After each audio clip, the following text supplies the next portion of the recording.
নমস্কার বন্ধুরা, আমি এখানে এই যে ছোট ছোট গ্লাসে দেখুন এইভাবে আমি চারা তৈরি করি। আমি শোধন করা মাটিতে আমার এই ভিজিয়ে রাখা দানা বসিয়ে আমি চারা তৈরি করেছি। আর তার সাথে গাছ, এই চারা গাছগুলির ডেভেলপমেন্ট বা গ্রোথের জন্য আমি ব্যবহার করেছি সিউইড এক্সট্রাক্ট। আর যেহেতু এগুলি একটি বড় প্রকৃতির গাছ, সেই জন্য এখানে আমি ব্যবহার করেছি ওই 20-20-20 সার একবার। আর প্রত্যেকটা গ্লাসে আমি 2 দানা করে, অনলি মানে 2টো করে দানা আমি দিয়েছি, একবারই আমি দিয়েছি, তার বেশি আমি দিইনি। তার কারণ বেশি রাসায়নিক সার ব্যবহার করলে গাছ নষ্ট হয়ে যায়। এখানে আমি এই গাছগুলি আমার নিচে অল্প একটু জায়গা রয়েছে, সেখানে দেখি আজকে আমি বসাবো। সেখানেও মাটি কেমন পরিচর্যা করেছি সেটিও আপনাদের সাথে শেয়ার করব। এই গাছগুলি হচ্ছে স্পঞ্জ গার্ড, এগুলি মিষ্টি। এগুলো আর একটা ভ্যারাইটি আছে, সেগুলি কিন্তু তিতো, সেগুলি অত ব্যবহার করা যায় না। দানার পরিমাণ একটু বেশি ছিল, সেই জন্য এই দানা একটি গ্লাসে দেখুন 2টো গাছ বার হয়ে গেছে, মানে পরের দিকে গ্লাসের সংখ্যা একটু শর্ট পড়েছিল। আমি এই গাছগুলিকে নিয়ে নিই, তার কারণ আর এই গ্লাসের ভিতরে এই দেখুন গ্লাসে আমি কিন্তু প্রত্যেকটি জায়গাতে কিন্তু আমি ছিদ্র করে নিয়েছি, যার কারণে এই গ্লাসের ভিতরে জল বসেনি।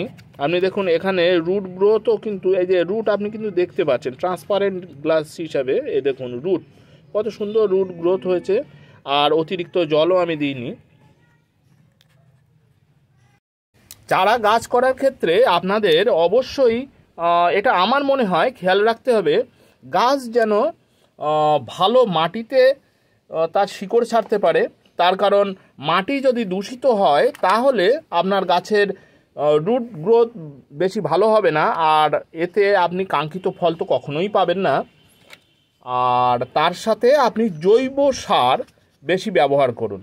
হ্যাঁ, অবশ্যই আপনারা খোল পচা সার ব্যবহার করতে পারেন, সরিষার খোল, কিন্তু এক্ষেত্রে কিন্তু আপনাকে খেয়াল রাখতে হবে সরিষার খোল মাটিতে, ওই দুর্গন্ধযুক্ত খোল আপনি যদি মাটিতে প্রয়োগ করেন তাহলে যে ফাঙ্গাস আছে সেগুলি অ্যাট্রাক্ট হয়ে যাবে এবং গাছের রুট গ্রোথকে বাধা দিতে পারে এবং গাছ ধিমিয়ে পড়বে, মারা যেতে পারে।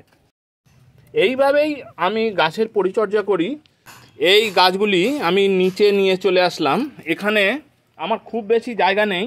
এখানে দেখুন এই যে আমার কলতলার ধারে বেশ কিছুটা মাটি অলরেডি আমি খুঁড়ে রেখেছি। এই মাটি কিন্তু সারাদিন যে সানলাইট পায় তা কিন্তু নয়।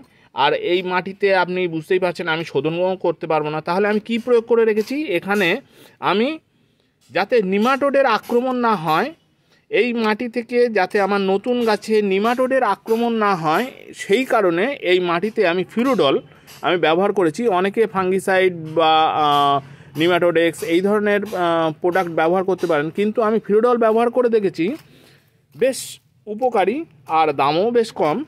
এই ধরনের গ্লাসে গাছ করার একটা খুব ভালো সুবিধা আছে, আপনি গ্লাসটা নষ্ট না করেই আপনি এইভাবে গাছকে খুব সহজেই বার করে নিতে পারেন। তো বন্ধুরা, আমি এইভাবে গাছগুলিকে বসাতে থাকি। এই দেখুন কত সুন্দর শিকড় তৈরি হয়েছে। আমার ভিডিও যদি ভালো লাগে তাহলে একটি লাইক দেবেন, আর আমার চ্যানেলে নতুন হয়ে থাকলে অবশ্যই আমার চ্যানেলকে সাবস্ক্রাইব করে রাখবেন, যাতে নতুন নতুন ভিডিওগুলি আপনার কাছে সহজেই পৌঁছে যেতে পারে।